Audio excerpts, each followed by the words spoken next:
AP రవాణా శాఖ మంత్రి మండిపల్లె రాంప్రసాద్ రెడ్డి భార్య హరితారెడ్డి పోలీసులతో వ్యవహరించిన తీరు, ఆమె మాట్లాడిన విధానం సర్వత్రా విమర్శలకు దారితీసింది.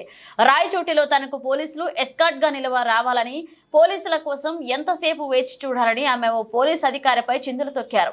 దీనిపై ముఖ్యమంత్రి చంద్రబాబు ఆగ్రహాన్ని వ్యక్తం చేశారు. మంత్రి భార్య పోలీసులతో మాట్లాడిన తీరు సరికాదని పేర్కొన్నారు. ఇక పోలీసులు, అధికారులు, ఇతర ఉద్యోగుల పట్ల ప్రతి ఒక్కరూ గౌరవభావంతో మెలగాలని, ప్రభుత్వానికి అప్రతిష్ట తెచ్చేలా వ్యవహరిస్తే సహించేది లేదని చంద్రబాబు స్పష్టం చేశారు. కాగా ఈ ఘటనపై మంత్రి రాంప్రసాద్ రెడ్డి స్పందించారు.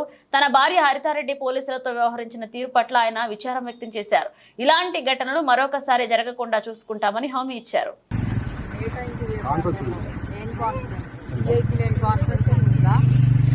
వచ్చాననుకున్నావా? డ్యూటీలో రావాలని చెప్పి యూనిఫామ్ కూడా లేదా మీకు? దేనికి సారీ? ఏంటి పొరపాటు? గవర్నమెంటే కదా ఇస్తుండే జీతము, వైసీపీ వాళ్ళు ఏమైనా ఇచ్చారా? మరి డ్యూటీ చేస్తున్నారా లేకపోతే ఏమన్నా? మీకోసం అర్ధగంట నుంచి వెయిట్ చేస్తాము. బాగుంది ఇప్పుడు ప్రోగ్రామ్ అంతా. మీరు వస్తున్నారా ఎట్లా? కదా మీ వెహికల్లో క్యాన్వాస్ స్టార్ట్ చేయండి మరి.